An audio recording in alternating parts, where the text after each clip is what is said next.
السلام عليكم.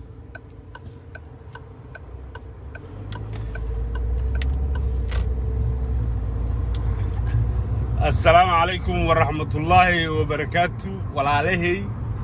صوماليات الممريولي ستين حد كبردين قاربة هذا سيهو هني dhibaatooyinka civil warka ka mid tahay qaar baan hadda habeen wanaagsan kulana hurdo wanaagsan hadda sii saxanay yaa qaar baa hurdo diib ah ku jira wali kicin hadda idin salaamaya meel walba aad joogtaanba muuqaalkan aan u bixiyay damaca Kenya iyo damiirka Soomaalida sharka ku dhufta ayaha dahaye wariyahan waa ogaay laafkaygu waa idinku badbatay aroor iyo habeen hadda aan u socdaa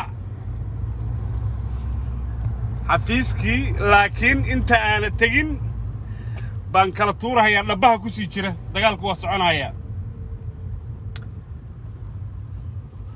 ودمع كينيا يا ضميرك سوماليدا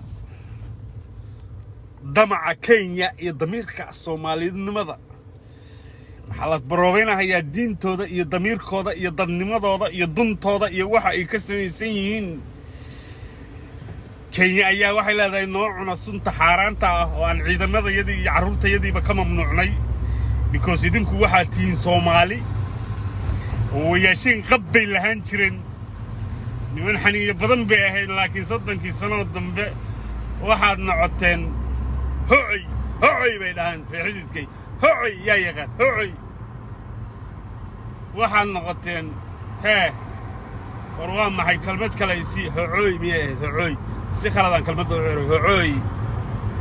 ay waxaan noqoteen ragaas waxa allaala waxa aan rabna aan ka yeelo waxaan idinku haysanaa baddiini dhaxalkii caruurtiina idinku haysanaa lacagta nooga baxaysa maxkamadda si aad idinku fiiga u bixisaan looyaro culus baan qabsanay waa inaad daaqdaan qaadka yaga waxa ciidamadayada Kenya ay gumaad iyo kufsi iyo xaqdarro iyo faldambiyeedyo iyo burburin qalab shirkadeed oo Soomaaliyeed iyo dalayn dad reebaadiya oo xoolo dhaqata waxay ciidamada Kenya ku hayaan balad xaawo iyo gobolka Gedo si ay ciidamadaas u sii joogaan oo ciidamadiina u hurdaan waa inaad qaadka cuntaan bay leedahay Kenya. Uhuru Kenyatta is on the phone. waad aragteen haddeer muuqaalkan muuqaal ka horeeyay waxa aan soo dhigay waad aragteen Uhuru Kenyatta oo ku haya dhag jalaq hawsiinina wuxuu la hadlayaa beeralayda Kenya xataa waxa igu dagaalka qaadku xataa wuxuu igu qasbay waa xilligii waa bartay ilaa iyo saaka Google Translate ban ku jiray wuxuu yiri dhag jalaq hawsiinina propagandada ay fidinayaan dadka qaadka ka soo horjeeda aniga ayaa madaxweyne ka ah sharciga Kenya qaadku wuxuu la mid yahay kama qaxwa kama shaahi kama sawisawa adoogaaya ogaala qaadku wuxuu la mid yahay buu yiri qaxwaha iyo shaaha aan ku beerana Kenya inaan difaacana waa shaqadayda don't worry buu ku yiri beeralayda qaadka Kenya daawada muuqaalkan muuqaal ka sii horeeyay waxaas waxaan idin leeyahay waxa la baroobaynayaa damiirka kartida dadnimada shacabka iyo ummadda Soomaaliyeed Kenyaatigu waxay leeyihiin ciidamadayadii baan ka mamnuucnay Mira regulation in Kenya Google gareeya Mira regulation in Kenya 2013 kii baa la sameeyay gobolada Kikuyada iyo ku badan tahay laguma gadi karo 18 wax ka yar lagama gadi karo please if you are here Google garee linkiga halkan ii soo dhig Mira regulation in Kenya waa sharci uu baasgareeyay baarlamaanka waxa soo jeedisay sharcigaas nakada hay'adda koortaga dambiyada iyo alkolada waddanka Kenya baa recommendation kaas keentay baarlamaankuna waa ansixiyay Mira iqra MIRAA regulation in Kenya haddaad Google gareysaan soo qaada article halkan ii soo dhiga sharciga Kenya ayaa wuxuu qorayaa 18 wax ka yar in laga gadi karin 8 fiidnimo waa la isku qabsaday waliba 8 fiidnimo ama 10 fiidnimo wax ka dambeeya inaan qaad la geli karin shanta galabnimo ka horna suuqyada gobolada ay kikuyada degan yihiin inaan qaadka lagu gadi karin isli iyadu waa another wall. They don't care if Isli, if they do even 6 in the morning. Please Google gare Mira regulation in Kenya. Aware qadid ila shaqeeya. Mira regulation in Kenya. Google ku qor ku soo baxaya. No, not recommendation. Regulation. Hey. Regulation. Mira regulation in Kenya. Soo qabto qoraalkaas. Waa Kenya. yacnaha waxaan ka wadaa qoraalka ugu dhagalahay wuxuu ku leeyahay Uhuru Kenyatta dadkaygii baan ka mamnuucay ciidamadaydii baan ka mamnuucay haddana ergan waxaan u dirayaa Soomaaliya inay ii daaqaan oo cunaan iyagu why I don't understand bay dhahan Nigerian markaan ka me myself I cannot even begin to understand why mabaylaha waa dadkeenu annagay ahayd dad islaama inaan role model u noqono annagay ahayd inaan tusaale ku dayasho mudan u noqono annagay ahayd xaaraanta iyo daroogada inaan ka faano oo Afrika oo dhan tusaale u noqono why Uganda Zambia ii sheega kuwii kala dariska lahaa Uganda Zambia kuwii kale East Africa isu dhow maxay Uganda iyo Zambia iyo arkii kale ku dhaganaa muxuu ahaa why ay u diidayaan dadkaas فيري ودمadaas iskuma day karaan Kenya inay ku dhahdo daroogada noo ogolaado waa ka mamnuuc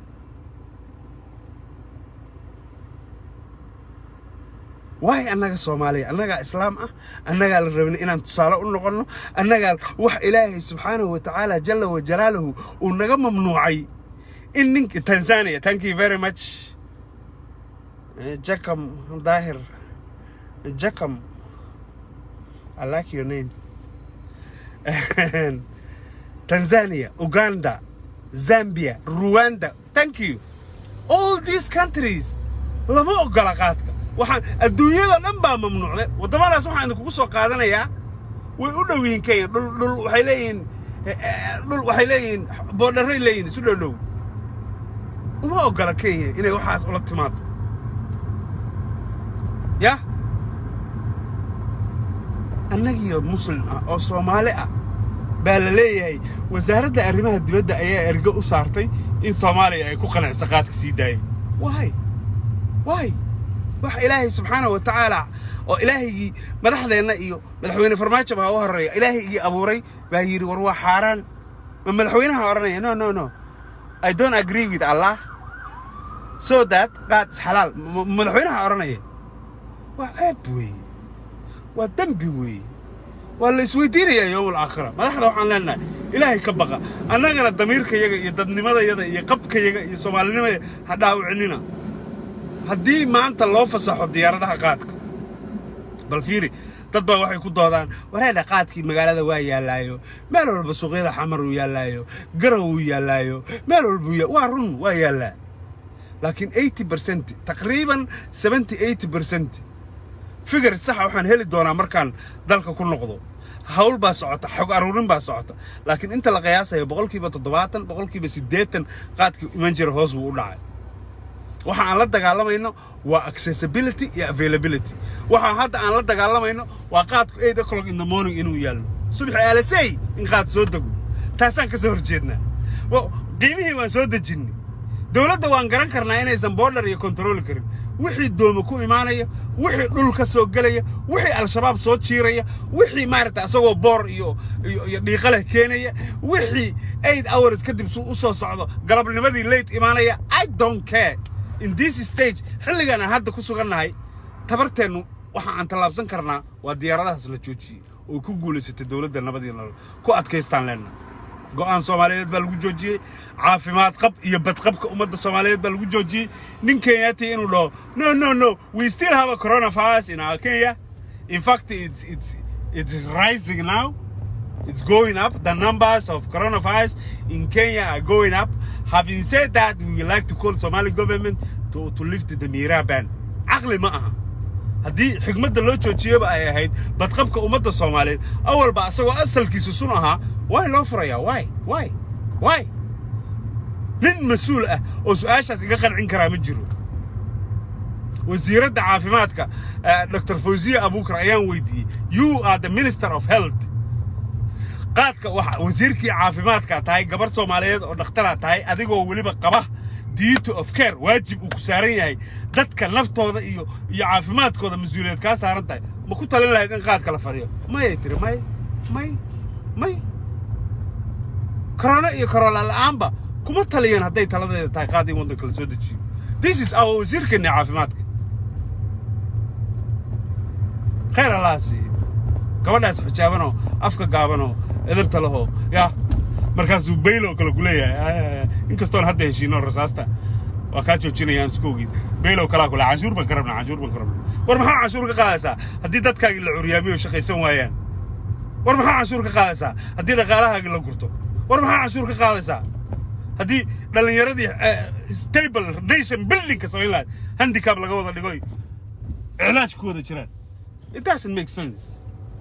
the well-being nafta Soomaaliyeed baa ka muhiimsan xogaa yar oo shilmaada canshuurta ka hesho dawladdu waxaas oo qaad iska wada daayo laba xariidada noqdo wada shaqaysto sida anigu aan ahaan jiray markay asaasaan ahaan jiray hadda markaan iska dayana waa ka saas oo kale markay wada noqdaan xogaa aan isfaaniye dalka iyo dadka ka faa'iiday dalka iyo dadka anaa tusaale ah ma shaqayste xarig laba sitaanaan ahaan jiray waagan qaadka cuni jiray dal iyo dad iyo qaraabo iyo iska daay qoyskayga ay ku dhibaan hadda markaan iska daayana dal baan rabaa inaan wax ka bedelo ingiriis oo dhan baan gilgilay this is the difference-ga qofku markuu qaadka iska daayo iyo markuu cuno marka nimankan ku doodaya mas'uuliyiintan ku doodaya cashuur baan ka helaa waa narow waa meel dhow wax ka eegayaan meel dhow hankiinu ha dhaafa shilimaadka kaashka Ahmed Mohamud wuxuu yiri you don't care about Somaliland I care about Somaliland brother but said an kala xishoon Somaliland waa walaalahay Soomaaliyeed wey and I care about and inta aan ka aaminsana in qaadka la joojiyo dad baa waxay ugu dhahaan qaadka Ethiopia maxaa uga hadli weyday qaadka Ethiopia ma soo hadal qaadid in albaabada iga xirtaan ma rabtaan haddaan Soomaaliya meelan ka gala la okay isbaar ay taala orda iga tagay galaafanini Ethiopia qaadkeeda qaad waa ii qaad laakiin afar mawjado la isma furo adiis waa sii maraa iyadoon cidna cid walba ishi igu hayso ishi hadaara aniga hadaara baxray galni hadaara wanteedka ay Kenya iyo Uganda marka yarkii Somaliland dhahay walaal Somaliland waa Somaliland waa dad walaalahay waa dad Soomaaliyeed qaadkooda inay cunaan waa ka soo horjeeda waana tagay waana soo booqday waana ka hadlay inkastoo dharbaaxa iyo xogaa maarad farjir jiray ugu dhaca laakiin waa laga heshiiyey aad baan idin salaamay waa soo gaaray meeshii aan u socday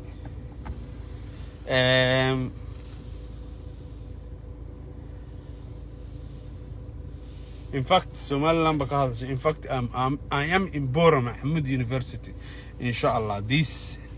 coming month of October or late September I will be in Ahmed University in Borama hadii Allah idmo Turkiya mare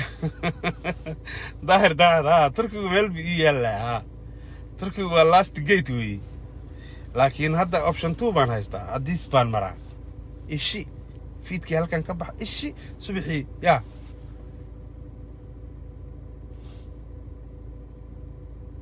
Abdulaziz Goodax gudoomiye waa ku salaamay Mr Goodax waa agaasimaha guud ee bilicda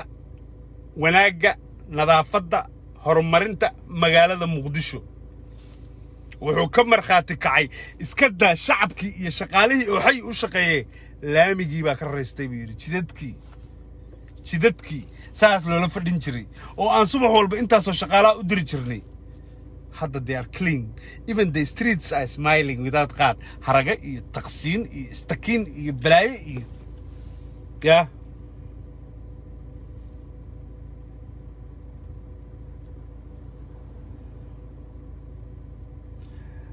شكري محمد walaalay warkaas ii soo xaqiiqi walaalay warkaas luuqa iigu soo sheeg more information meelaan ka helo Kenya waxay tiri maanta darbigii balad xawa ayay dib u bilowday inay dhisto waa waxyaalaha ay rabto inay ku dhudhuujiso balad xawa ay bilaabaysaa ay riyaalka alteenooyinka hormuud bay duminaysaa I know Kenya I know waa cariiqsi you think Somalians can stop our mira watch what I do way samaynayaan I know walaalay arrintaas more information kollay dhalinyaradeeda balad xawaan la hadlayaa علي محمد wuxuu yiri maanta Kenya maanta darbigii ayay dib u bilowday waxaas rasaas bay yihiin way anfacayaan ay ii soo dira ay waa basiixan iyo kitaabasho weeyba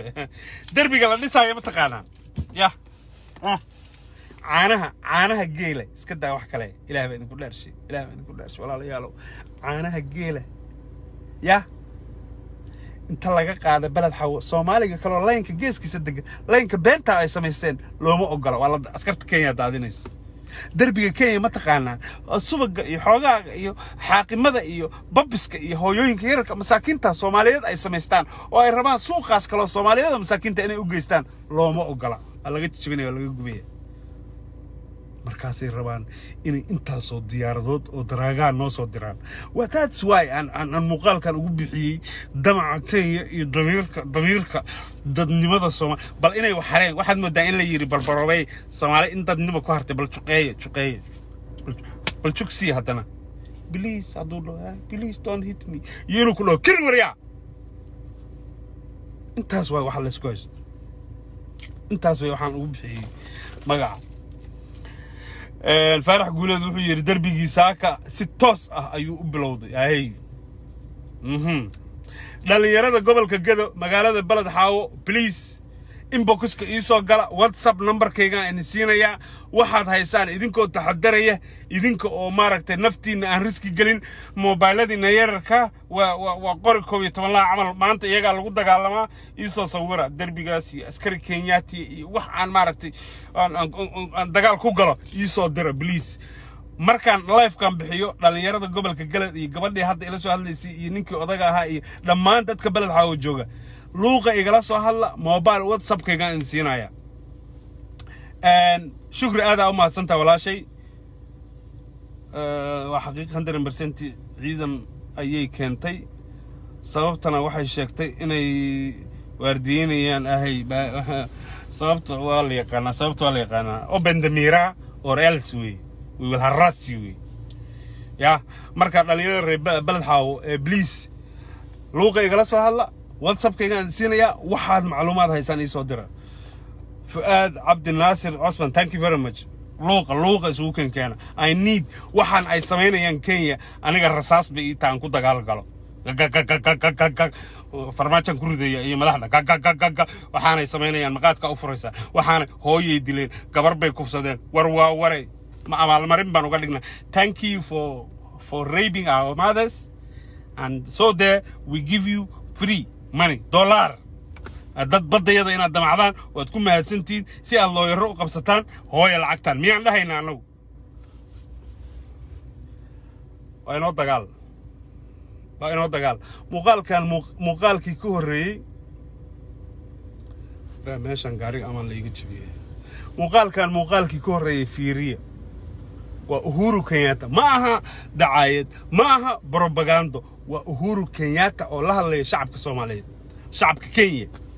wuxuu afkiisa ka yiri dhag jalaqha u siinina propagandada ay wadaan dadka qaadka ka soo horjeeda aniga ayaa madaxweynaha Kenya waxaan idin cadeynayaa qaadku waa qaxwaha iyo kafeega ay Kenya beerato kale sida aan kuwaas u difaacno oo u dhoofino baana loo dhoofinaya muuqaalkan kii ka horeeyay marka waa la ishayaa talbeele Soomaaliya